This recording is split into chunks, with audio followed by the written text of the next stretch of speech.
Army chief ఎవరిని కలిసినా అంటే ఫారిన్ డిగ్నిటరీస్ వస్తారు కదా కలవటానికి, ఆయన కూర్చొని మాట్లాడేదాని గోడ వెనకాల ఈ ఫోటో ఉండేది. అందువల్ల ఎవరు కలిసినా ఆ ఫోటోలు మీడియాకి ఇస్తారు కదా, ఫలానా అప్పుడు వేరే దేశానికి సంబంధించిన సైన్యాధిపతి వస్తాడు, ఈ ఫోటో బయటకు. ఇప్పుడు మళ్ళీ ఈ మధ్య వచ్చినప్పుడు ఆ ఫోటో లేదు, ఇప్పుడు తొలగించారు.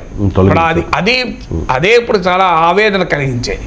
మనకు అర్థం కావాల్సింది ఈ ఫోటో ప్రాధాన్యత ఏంటి. ఈ ఫోటో దేనికి సింబల్? ఈ ఫోటో డిసెంబర్ 16, 1971 పాకిస్తాన్కు చెందిన 93,000 సైనికులు ఆయుధాలు వదిలేసి భారత సైన్యంకి లొంగిపోయారు. ఎంత గొప్ప విజయం అది మనకు. బహుశా 1000 ఏళ్ల భారతదేశ చరిత్రలో అంతటి అద్భుతమైన విజయం భారతదేశానికి ఏనాడు లభించలేదు. విచిత్రం ఏంటంటే ఏ రోజైతే విజయోత్సవాలు జరుపుకోవాల్సిన ఆ సమయంలో తొలగించారు.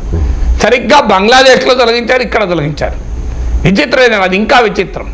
మీరు బంగ్లాదేశ్లో అక్కడ విక్టరీ డే అని జరిగింది డిసెంబర్ 16న. ఇక్కడ అదే సమయంలో ఆర్మీ చీఫ్ ఆఫీస్ నుంచి దాన్ని తొలగించారు. అసలు ఏంటి విచిత్రము? భారత ప్రభుత్వము బంగ్లాదేశ్ ప్రభుత్వం ఒకే రకం ఎందుకు వ్యవహరిస్తోంది? ఈ ప్రశ్నకు ఆన్సర్ ఉండాలి కదా.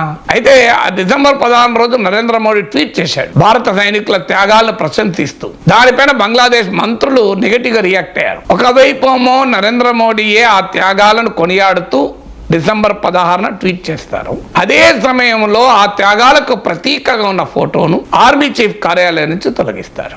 మీ రాజకీయ కారణాల రీత్యా దేశం గర్వించదగ్గ ఒక అద్భుత ఘట్టాన్ని ప్రపంచానికి మేము చూపము అంటే ఇంతకన్నా అన్యాయం ఇంకోటి ఉంటుందా?